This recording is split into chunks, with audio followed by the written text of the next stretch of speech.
Hello friends, good morning. तो आज है 29 दिसंबर और साथ में संडे है।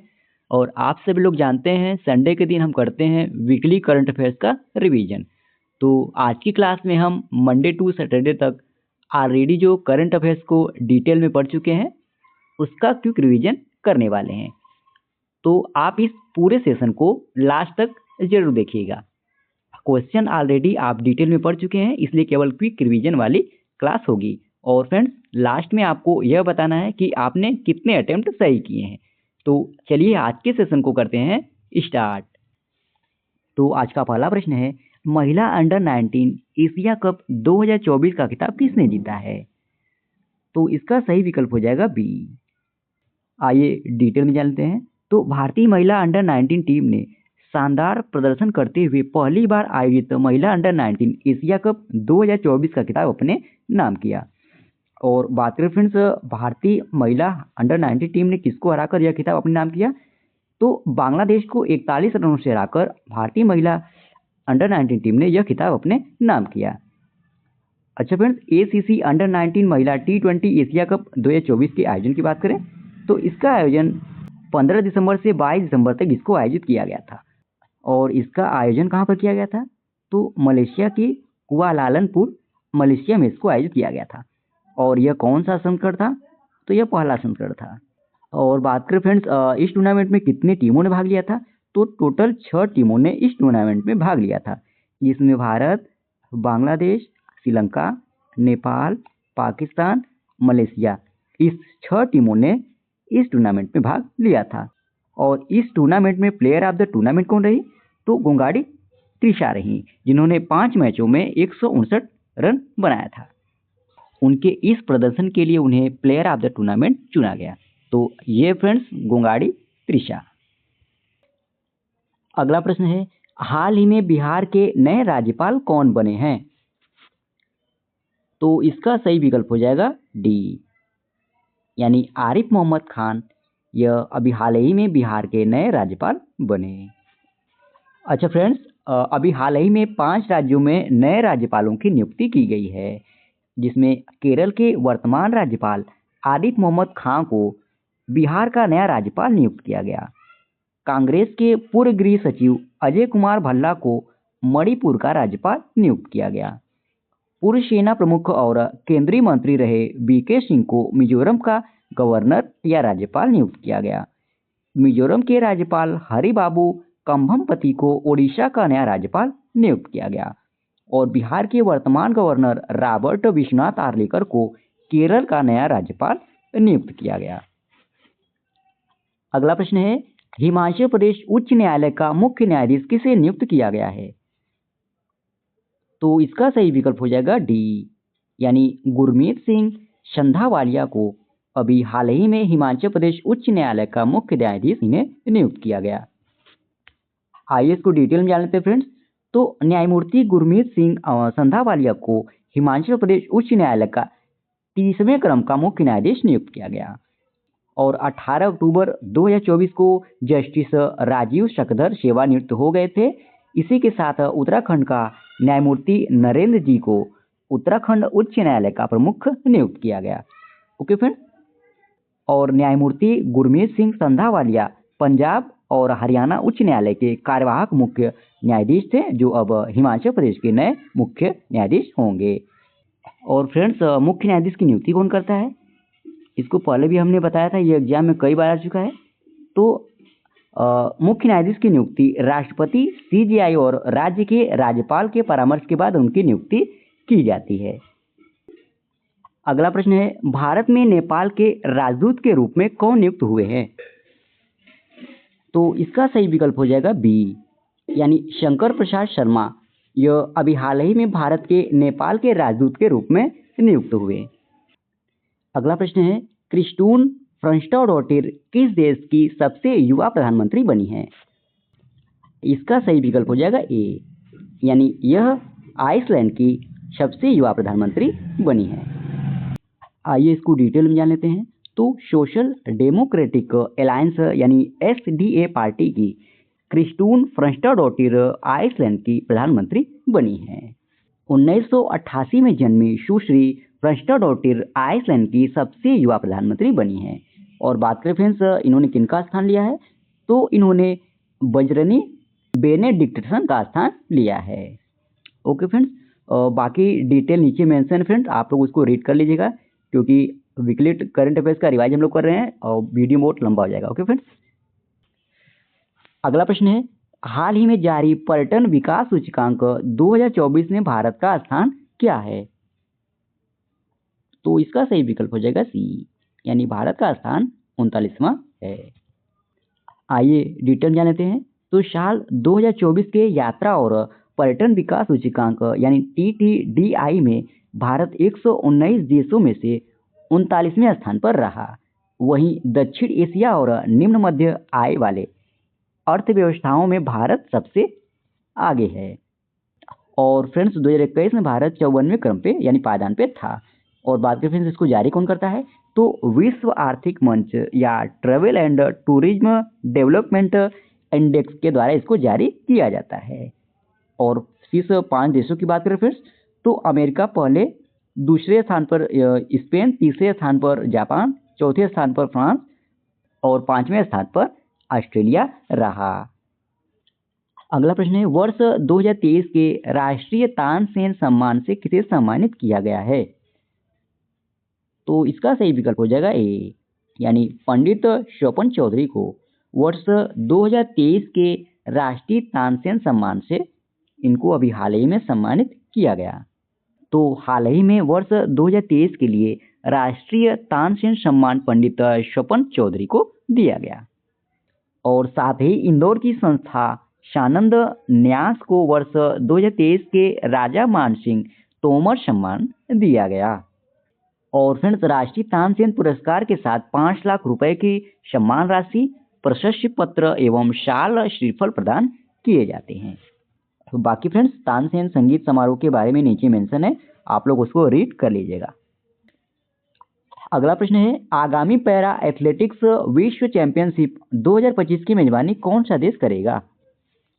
तो इसका सही विकल्प हो जाएगा ए, यानी अपना भारत देश यह आगामी पैरा एथलेटिक्स विश्व चैंपियनशिप 2025 की मेजबानी करेगा।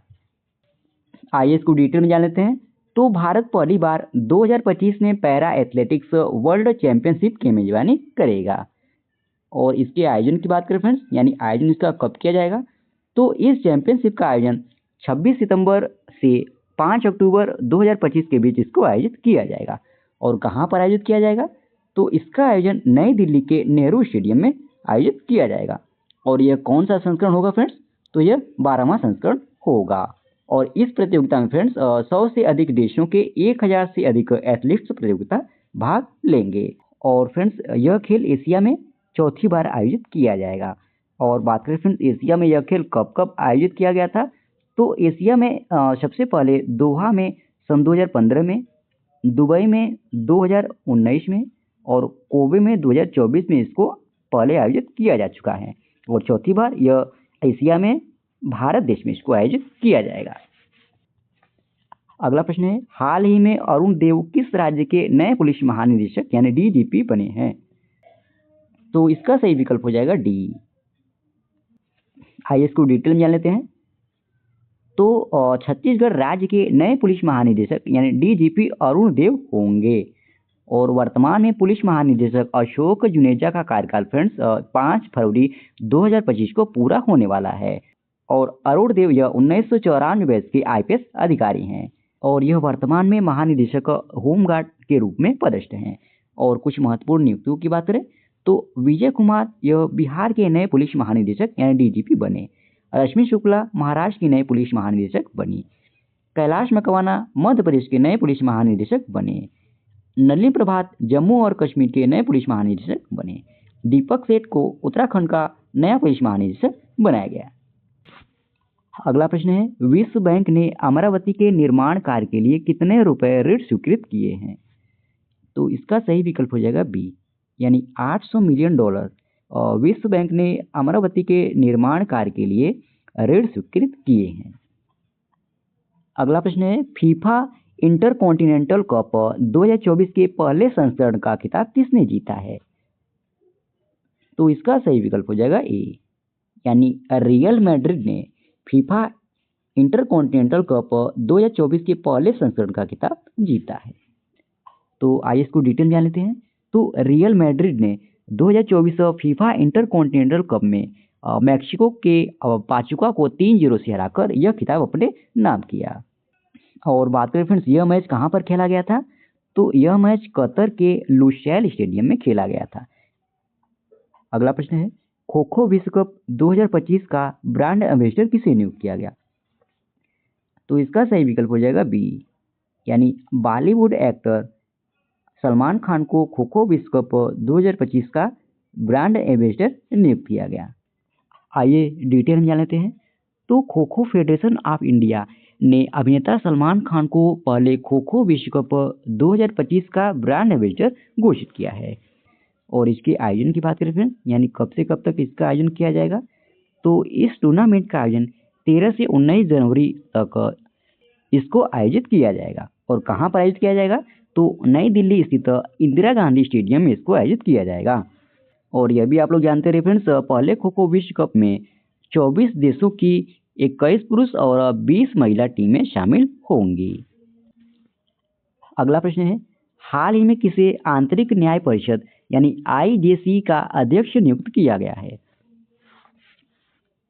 तो इसका सही विकल्प हो जाएगा बी, यानी मदन लोकुर को अभी हाल ही में आंतरिक न्याय परिषद का अध्यक्ष नियुक्त किया गया। तो फ्रेंड्स, संयुक्त राष्ट्र ने सुप्रीम कोर्ट के पूर्व जज जस्टिस मदन बी लोकुर को आंतरिक न्याय परिषद का अध्यक्ष नियुक्त किया है। और इनके कार्यकाल की बात करें फ्रेंड्स, तो इन्हें 4 साल के लिए इस पद पर नियुक्त किया गया है। और इनका कार्यकाल 12 नवंबर 2028 को समाप्त होगा। अगला प्रश्न है, हाल ही में राष्ट्रीय गणित दिवस यानी नेशनल मैथमेटिक्स डे कब मनाया गया है? तो इसका सही विकल्प हो जाएगा बी, यानी 22 दिसंबर को अभी हाल ही में राष्ट्रीय गणित दिवस मनाया गया है। अगला प्रश्न है, भारत सरकार और एशियाई विकास बैंक ने किस राज्य की तटीय सुरक्षा को मजबूत करने के लिए $42 मिलियन के ऋण समझौते पर हस्ताक्षर किया है? तो इसका सही विकल्प हो जाएगा सी, यानी भारत सरकार और एशियाई विकास बैंक ने महाराष्ट्र के तटीय सुरक्षा को मजबूत करने के लिए $42 मिलियन के ऋण समझौते पर हस्ताक्षर किए हैं। अगला प्रश्न है, हाल ही में किसे कुवैत के सर्वोच्च राष्ट्रीय सम्मान आर्डर ऑफ मुबारक अल कबीर से सम्मानित किया गया है? तो इसका सही विकल्प हो जाएगा ए, यानी प्रधानमंत्री नरेंद्र मोदी को अभी हाल ही में कुवैत के सर्वोच्च राष्ट्रीय सम्मान आर्डर ऑफ मुबारक अल कबीर सम्मान से सम्मानित किया गया। तो फ्रेंड्स, आइए इसको डिटेल में जान लेते हैं। तो प्रधानमंत्री नरेंद्र मोदी को कुवैत के सर्वोच्च सम्मान आर्डर ऑफ मुबारक अल कबीर से सम्मानित किया गया। और यह सम्मान कुवैत के अमीर शेख मेशल अल अहमद अल जबर अल शबा द्वारा प्रदान किया गया, जो राष्ट्रों के बीच मजबूत मित्रता और सद्भावना का प्रतीक है। और फ्रेंड्स, प्रधानमंत्री नरेंद्र मोदी यह सम्मान पाने वाले पहले पीएम होंगे। और प्रधानमंत्री नरेंद्र मोदी को किसी देश से मिलने वाला यह 20वां अंतर्राष्ट्रीय सम्मान है। अगला प्रश्न है, हाल ही में जीएसटी काउंसिल की 55वीं बैठक कहाँ आयोजित की गई है? तो इसका सही विकल्प हो जाएगा ए। अगला प्रश्न है, हाल ही में केंद्र सरकार ने किस राज्य में ऋण सब्सिडीज के लिए 47 इथेनॉल परियोजनाओं को मंजूरी दी है? इसका सही विकल्प हो जाएगा बी, यानी बिहार राज्य में केंद्र सरकार ने ऋण सब्सिडी के लिए 47 इथेनॉल परियोजनाओं को मंजूरी दी है। अगला प्रश्न है, लिस्ट ए में शामिल होने वाले सबसे युवा भारतीय क्रिकेट खिलाड़ी कौन बने हैं? तो इसका सही विकल्प हो जाएगा डी, यानी वैभव सूर्यवंशी यह लिस्ट ए में शामिल होने वाले सबसे युवा भारतीय क्रिकेट खिलाड़ी बने। अगला प्रश्न है, हाल ही में रे मिस्टीरियो सीनियर का 66 वर्ष की आयु में निधन हो गया, वे कौन थे? तो इसका सही विकल्प है ए, यानी वह एक WWE रेसलर थे। अगला प्रश्न है, भारत का पहला बायो बिटुमेन राजमार्ग का उद्घाटन कहाँ किया गया है? तो इसका सही विकल्प हो जाएगा बी, अगला प्रश्न है, कौन सा देश आईसीसी T20 महिला विश्व कप 2028 की मेजबानी करेगा? तो इसका सही विकल्प हो जाएगा डी, यानी पाकिस्तान यह आईसीसी T20 महिला विश्व कप 2028 की मेजबानी करेगा। आइए डिटेल में जान लेते हैं फ्रेंड्स। तो आईसीसी महिला T20 वर्ल्ड कप 2028 की मेजबानी पाकिस्तान करेगा, जो हाइब्रिड मॉडल पर आधारित होगा। और यह भी आप लोग जानते रहिए, आईसीसी महिला T20 वर्ल्ड कप 2026 की मेजबानी इंग्लैंड करेगा और 28 की मेजबानी पाकिस्तान करेगा। अच्छा फ्रेंड्स, अंतर्राष्ट्रीय क्रिकेट परिषद यानी आईसीसी के बारे में जान लेते हैं। तो इसकी स्थापना 15 जून सन 1909 ईस्वी में हुई थी और इसके वर्तमान चेयरमैन जैसा हैं और इसके वर्तमान सीईओ जियोफ आर्लांडिस हैं और इसका मुख्यालय दुबई में स्थित है। और फ्रेंड्स, यह भी आप लोग जानते रहिए, आईसीसी के चेयरमैन पर चुने जाने वाले जैसा यह सबसे कम उम्र के चेयरमैन है और इनकी उम्र मात्र 36 वर्ष है। अगला प्रश्न है, western India year slam 2024 squash में अपना 9वां पीएससीए चैलेंजर का खिताब किसने जीता है? तो इसका सही विकल्प हो जाएगा ए, यानी अनाहत सिंह ने western India year slam 2024 squash में अपना 9वां पीएससीए चैलेंजर खिताब जीता है। अगला प्रश्न है, हाल ही में किसे कृत्रिम बुद्धिमत्ता पर व्हाइट हाउस की नीति का वरिष्ठ सलाहकार नियुक्त किया गया है? तो इसका सही विकल्प हो जाएगा डी, यानी श्रीराम कृष्णन को अभी हाल ही में कृत्रिम बुद्धिमत्ता पर व्हाइट हाउस की नीति का वरिष्ठ सलाहकार नियुक्त किया गया। अगला प्रश्न है, भारत के वन स्थिति रिपोर्ट 2023 के अनुसार भारत का वन आवरण 2021 के बाद से कितना बढ़ा है? तो इसका सही विकल्प है डी, यानी 1445 वर्ग किलोमीटर। भारत के वन स्थिति रिपोर्ट 2023 के अनुसार भारत का वन आवरण 2021 में बढ़ा है। अगला प्रश्न है, हाल ही में राष्ट्रीय मानवाधिकार आयोग के नए अध्यक्ष के रूप में किसे नियुक्त किया गया है?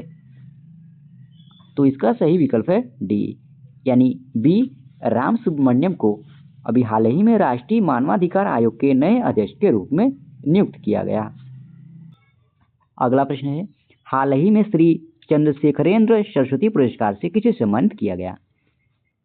इसका सही विकल्प है डी, यानी विदेश मंत्री एस जयशंकर को अभी हाल ही में श्री चंद्रशेखरेंद्र सरस्वती पुरस्कार सम्मानित किया गया। अगला प्रश्न है, आईएसएसएफ जूनियर वर्ल्ड कप 2025 की मेजबानी कौन सा देश करेगा? तो इसका सही विकल्प है सी, यानी अपना भारत देश यह आईएसएसएफ जूनियर वर्ल्ड कप 2025 की मेजबानी करेगा। अगला प्रश्न है, हाल ही में श्याम बेनेगल का निधन हुआ, वे कौन थे? तो इसका सही विकल्प हो जाएगा डी, यानी वह एक फिल्म निर्माता थे। अगला प्रश्न है, हाल ही में राष्ट्रीय उपभोक्ता दिवस यानी नेशनल कंज्यूमर राइट्स डे कब मनाया गया है? तो इसका सही विकल्प हो जाएगा ए, यानी 24 दिसंबर को अभी हाल ही में राष्ट्रीय उपभोक्ता दिवस मनाया गया। अगला प्रश्न है, हाल ही में किसे ऑयल इंडिया लिमिटेड का मुख्य वित्तीय अधिकारी यानी सीएफओ नियुक्त किया गया है? तो इसका सही विकल्प हो जाएगा डी, यानी अभिजीत मजूमदार को अभी हाल ही में ऑयल इंडिया लिमिटेड का मुख्य वित्तीय अधिकारी नियुक्त किया गया। अगला प्रश्न है, नेटवर्क रेडीनेस इंडेक्स यानी एनआरआई 2024 में भारत कौन से स्थान पर रहा? तो इसका सही विकल्प हो जाएगा सी, यानी भारत नेटवर्क रेडीनेस इंडेक्स 2024 में 49वें स्थान पर रहा। अगला प्रश्न है, पहली for ever miss universe India 2024 का खिताब किसने जीता है? तो इसका सही विकल्प हो जाएगा सी, यानी अदिति पटेल ने पहली for ever miss universe India 2024 का खिताब जीता है। अगला प्रश्न है, कौन सा देश फरवरी 2025 में गर्भाशय ग्रीवा के कैंसर से निपटने के लिए एचपीवी टीकाकरण अभियान शुरू करेगा? तो इसका सही विकल्प हो जाएगा सी, यानी नेपाल देश यह फरवरी 2025 में गर्भाशय ग्रीवा के कैंसर से निपटने के लिए एचपीवी टीकाकरण अभियान शुरू करेगा। आइए डिटेल में जान लेते हैं फ्रेंड्स। तो नेपाल को अपने राष्ट्रव्यापी टीकाकरण अभियान के लिए 4,60,940 खुराक HPV टीके की प्राप्ति हुई है, जो फरवरी 2025 में शुरू होने वाला है। और इस अभियान की उद्देश्य की अगर बात करें फ्रेंड्स, तो 10 से 14 वर्ष की आयु की 1.68 मिलियन से अधिक लड़कियों को मानव पैपिलोमा वायरस यानी HPV के खिलाफ टीका लगाना है, जो गर्भाशय ग्रीवा के कैंसर का एक प्रमुख कारण है। अगला प्रश्न है, हाल ही में क्रिसमस डे कब मनाया गया है? तो इसका सही विकल्प है बी, यानी 25 दिसंबर को अभी हाल ही में क्रिसमस डे मनाया गया है। अगला प्रश्न है, 86वीं सीनियर राष्ट्रीय बैडमिंटन चैंपियनशिप 2024 का पुरुष एकल का खिताब किसने जीता है? तो इसका सही विकल्प है सी। अगला प्रश्न है, हाल ही में भारत के शोधकर्ताओं ने पूर्वी घाट से किस मछली की खोज की है? तो इसका सही विकल्प हो जाएगा बी, यानी भारत के शोधकर्ताओं ने पूर्वी घाट से कोइमा मछली की खोज की है। अगला प्रश्न है, हाल ही में एसाके वालू एके को किस देश का प्रधानमंत्री चुना गया है? तो इसका सही विकल्प हो जाएगा बी। तो फ्रेंड्स आइए इसको डिटेल में जान लेते हैं। तो हाल ही में एसाके वालू एके को टोंगा के प्रधानमंत्री के रूप में नियुक्त किया गया है। और बात करें फ्रेंड्स, इन्होंने प्रधानमंत्री के रूप में किनका स्थान लिया है? तो इन्होंने प्रधानमंत्री के रूप में शियाओशी शोवेलेनी का स्थान लिया है। और फ्रेंड्स इसाके वालू एके इससे पहले टोंगा के वित्त मंत्री रह चुके हैं। टोंगा के बारे में भी जान लेते हैं फ्रेंड्स। तो टोंगा दक्षिण प्रशांत महासागर में एक द्वीपीय देश है और यह 69 द्वीपों से बना एक द्वीप समूह है। और टोंगा की राजधानी नुकुआलोफा है और यहाँ की मुद्रा पांगा है।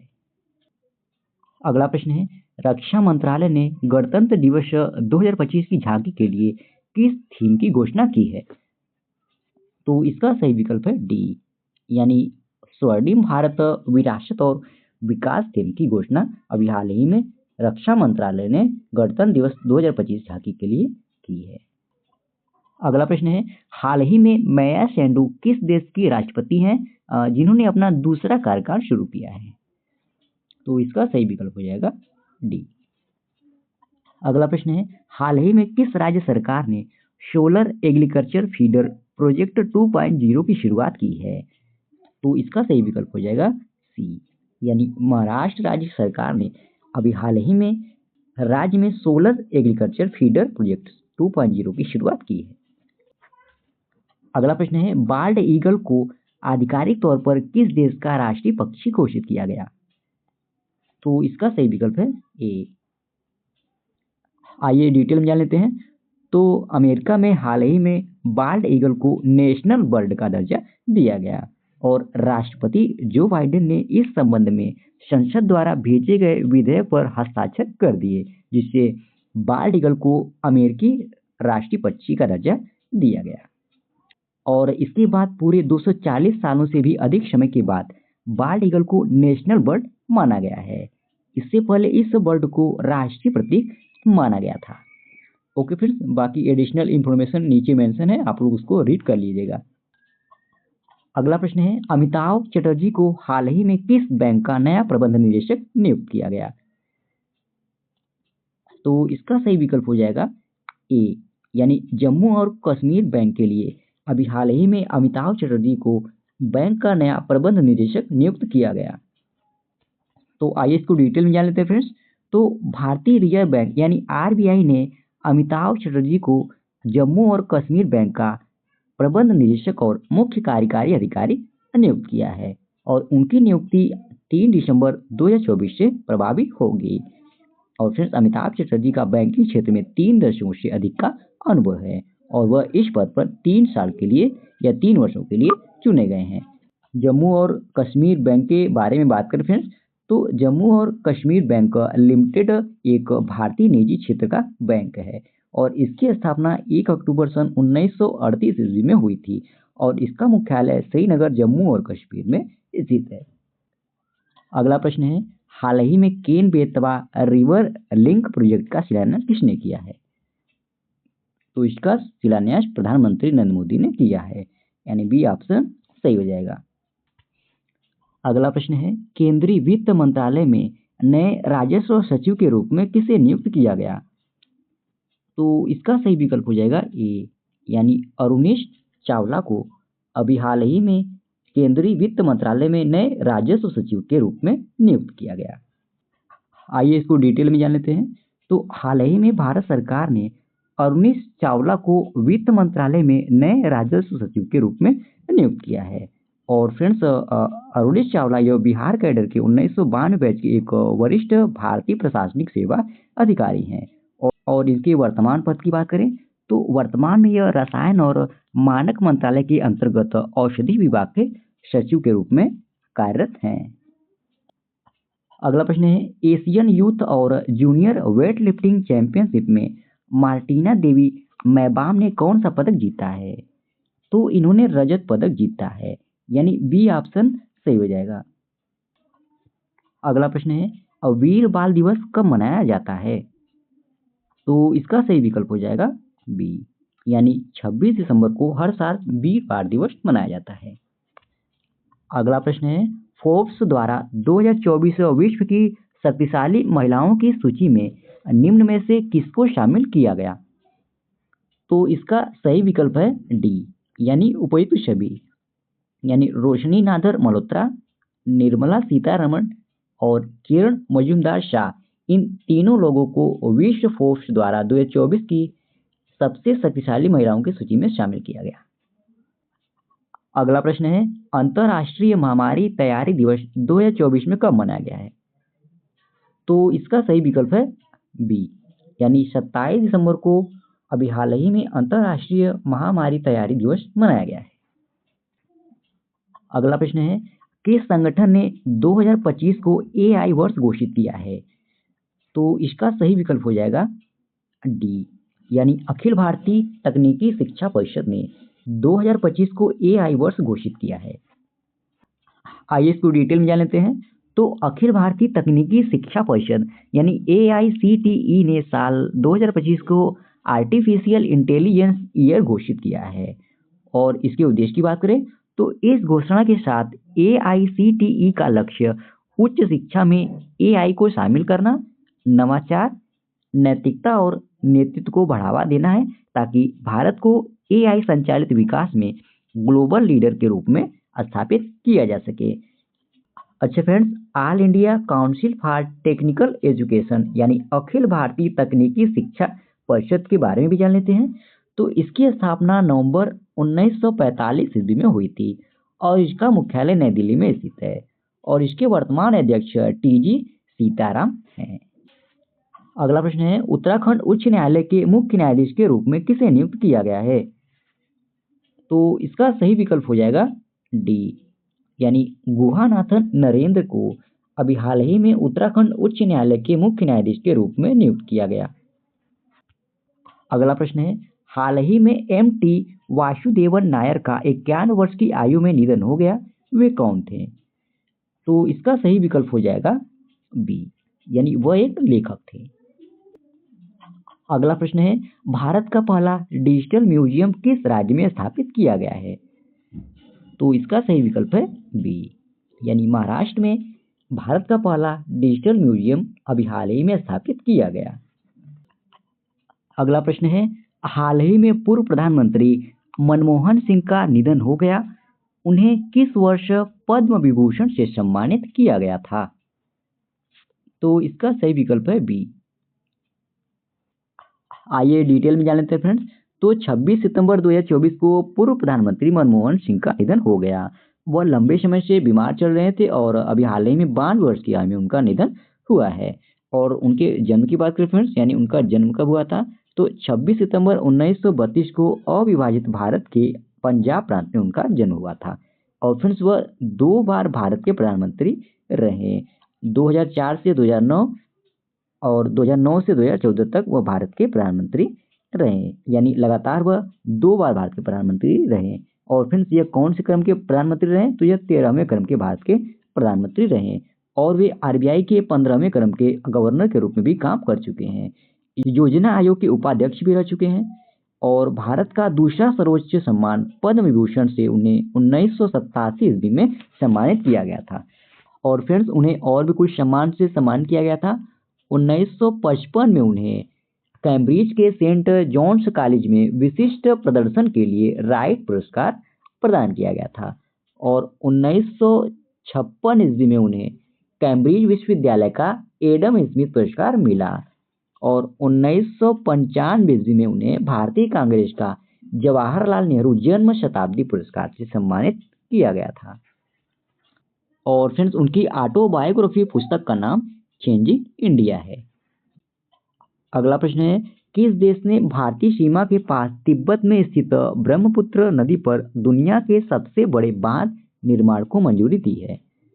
तो इसका सही विकल्प हो जाएगा बी, यानी इसकी मंजूरी चीन ने दी है। आइए इसको डिटेल में जान लेते हैं फ्रेंड्स। तो चीन ने हाल ही में भारतीय सीमा के पास तिब्बत में स्थित ब्रह्मपुत्र नदी पर दुनिया के सबसे बड़े बांध निर्माण को मंजूरी दी है। और इसकी लागत की बात करें फ्रेंड्स तो लगभग 137 बिलियन डॉलर इसकी लागत है। और इस बांध ने पड़ोसी देशों खासकर भारत और बांग्लादेश के बीच जल प्रवाह और क्षेत्रीय स्थिरता पर संभावित प्रभावों को लेकर चिंताएं पैदा। और यह बांध यारलुंग जांगबो नदी के निचले हिस्से पर बनाया जाएगा जो ब्रह्मपुत्र का तिब्बती नाम है। और ब्रह्मपुत्र नदी के अगर उद्गम की बात करें फ्रेंड्स तो तिब्बती के तुरंग जिले में स्थित मानसरोवर झील के निकट से होता है। और बात करें फ्रेंड्स यह किन किन देशों से होकर बहती है तो यह तिब्बत, भारत तथा बांग्लादेश से होकर बहती है। और इसकी लंबाई टोटल 2900 किलोमीटर है।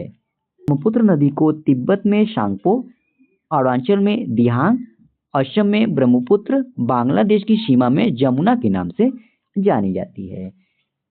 तो फ्रेंड्स इसी प्रश्न के साथ ही ये आज का हमारा वीकली करंट अफेयर्स का सेशन समाप्त होता है। आशा करते हैं आज का आपको सेशन अच्छा लगा होगा। और फ्रेंड्स इस वीडियो का पीडीएफ आपको हमारे टेलीग्राम चैनल पे मिल जाएगा जिसका लिंक वीडियो के डिस्क्रिप्शन में दिया गया है। आप उसे वहां से इजीली डाउनलोड कर सकते हैं। और अगर आप हमारे वीडियो को पहली बार देख रहे हैं तो चैनल को सब्सक्राइब करना ना भूलें ताकि हमारे द्वारा कुछ भी अपडेट किया जाए उसका नोटिफिकेशन आपको सबसे पहले मिल सके। और लास्ट तक वीडियो में बने रहने के लिए धन्यवाद। आज के लिए इतना ही। जय हिंद, वंदे मातरम।